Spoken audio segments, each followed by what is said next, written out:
cái in chung huana cái ziak lum then kha thila ka lo ngaia a om na hmun hi a enge in deep na sa lutuk shim boka pakhat hi chu kan la ange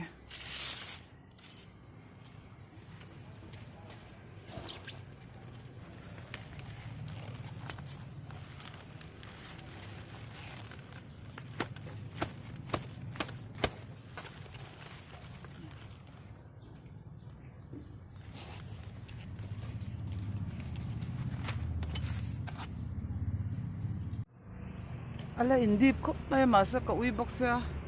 hian lo lom shiro se dang ho hi chu ni danga la ang pakhat bak chu tin thil lak tur hi om no mai a hei bul bok te le bul ui kang chi sang te kha kan la kwa lange tilai bul bok hi kan la put me ga til a chang don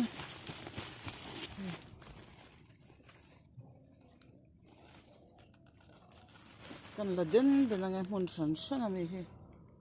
hi la bok la hi a bok che pa lo tung chho ut ang hian a oma a in deep lu tu kan yang kan la bok ange hi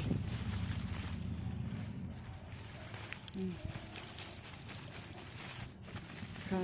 thol de usatang ti tholangai shim chuan ti lai hian bulbok lian tong reng tak mai oma dang te pokati chet pha ta hi la bok la hi kan la bok nge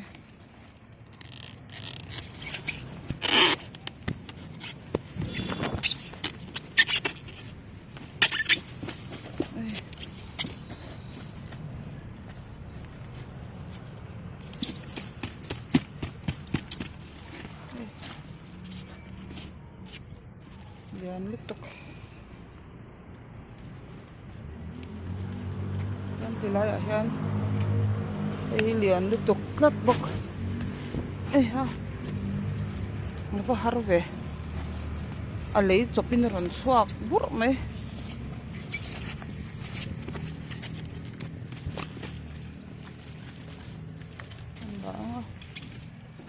han lo om se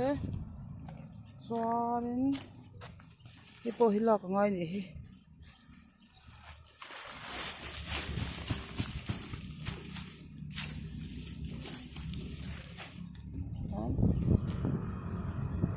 lama hian oi ha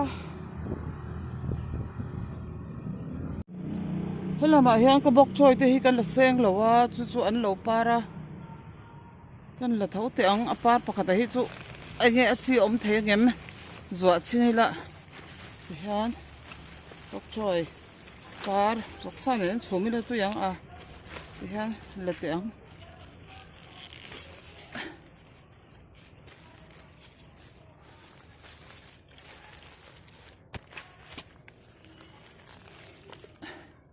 an champar duang deuh ang kha ni mei don ta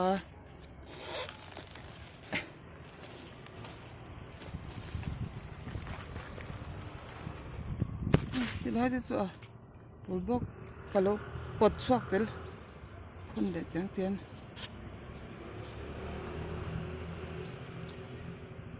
ti khan am ro se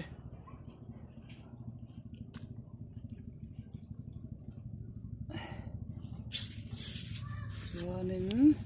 hei chu chi a ka zuwa chin dona oi an tam shikin a lo bom chuan lak ngai em mei chu hei hi enge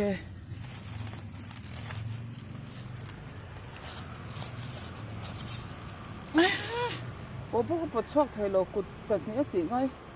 kan ti chhinanga kut pan hi hian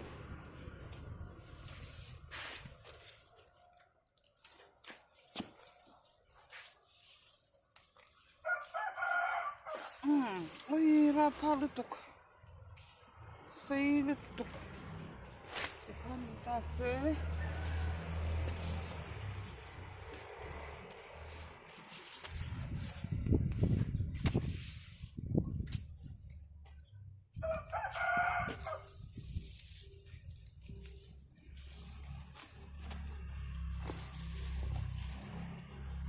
sei da ni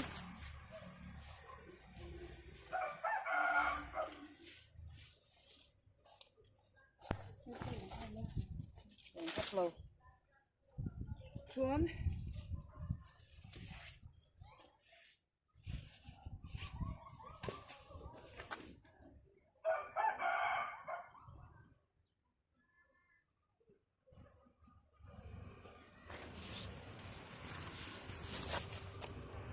tilai hian lak lo thei lo min zing lut tokin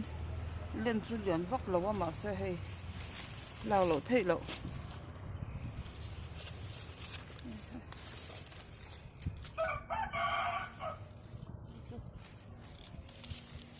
lo om te se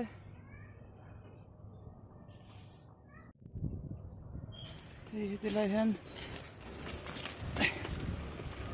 lak ngai lut tok he chuan tilai hian lian em kha hi lo bok ila thawal sa tawng ti khan thok to te pon nei ve de ong chu ti khan adang ate khu ron triak le me khi oma bokina hei lak lo thei lo om na bo liam na salutuk dur maya anda om to prose chuan thil nui za thlak deuh I par bor kha ka chim ve ka tia oi nui za thlak zia chun pui tling lo lutuk hei tiang tiat lek lekhian ron om ani chu tiat lek lekhian shan chu lai han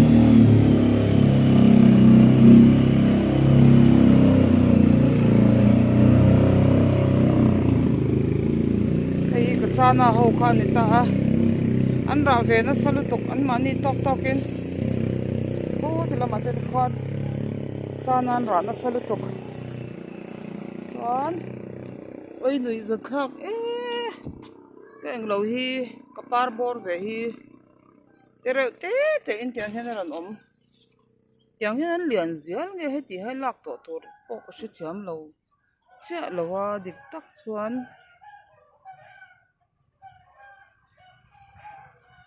tia ti to ne ni chuan hei hluap hi potang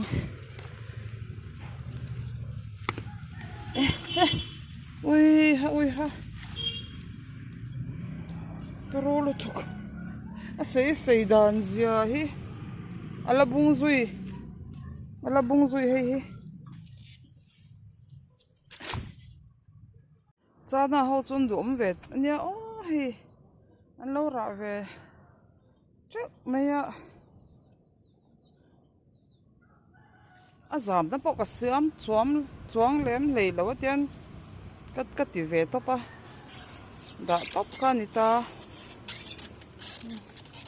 cherry tomato te pon lo min ani hi tilai hian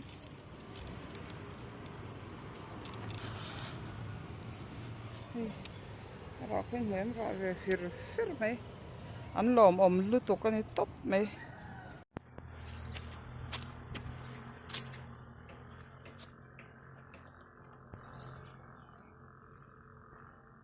tilai mula hi lo lian lut to ka hei lo dong ngok mai a I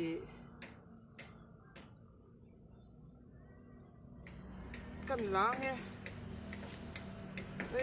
ai ang lo te chu lo ang lo na sa to lut to ama chu han than na em tur chu lo ma se hei ata hi ka bai thin he tiang hi mo ke chu bain atui ka ti chuan ka kan la anga hei hi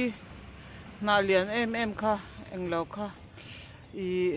thing an tham ka vi phun I lo chor le kha na ka thliak mok ton hei ye chan chu apeng om se ka du awangin I chuanin apeng ron om chuan ma te hi ti em a lian hian ani lowa kan thliak mu ko nge thliak photila chuan thliak ta mok mai tiang khan ma so tila ya kan thliak na sa chu eng lovin ti son he tiang te hian hi a ron chor le mei don ani kha a tha zop ka ti a na kha a lian over to lawa tiang khan nia ho po an lo lian ve enge apar a chi tur hei hi ka zo a hei tiang vel te hi ka zo ta a e hei tiang te lo tlan hem nu pan hi 10000 hi e salata tel turin kan pot top top mai nge pot top top ang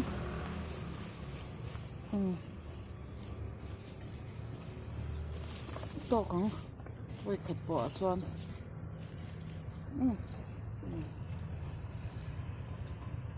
pe khat la ka chuan tok lu to kang bin po hi man ya ka lo trewa hei e lo tur lo on ve le chu to me kan lo le anga a chang chan ha hian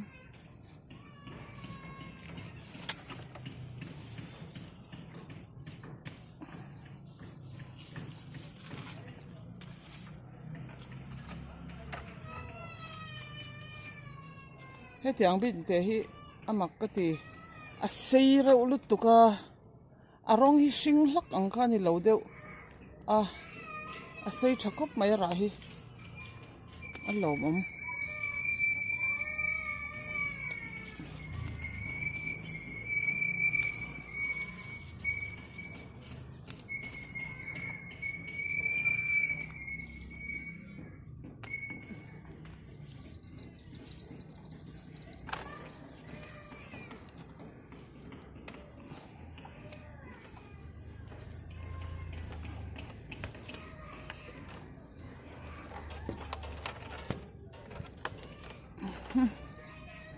hi chu ko du an la no deuh chuan he lamah te pawh hian a awm a hei chu lo in thlep a nih hi thluak chuan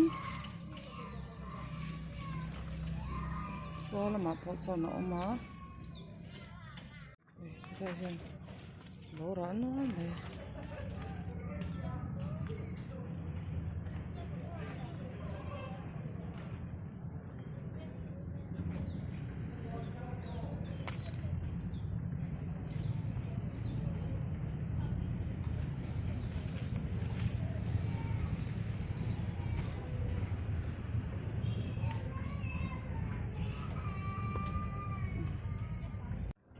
lai ve la hian lo ra ka vai pe lo lu to ka du ain lo chang ma ma to he kiti lai hian chi tur ka zo box se kan lo me nge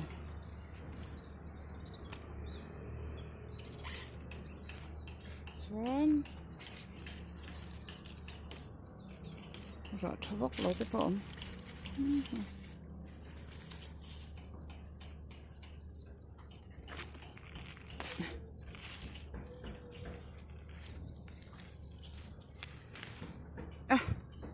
con tí chum tak chu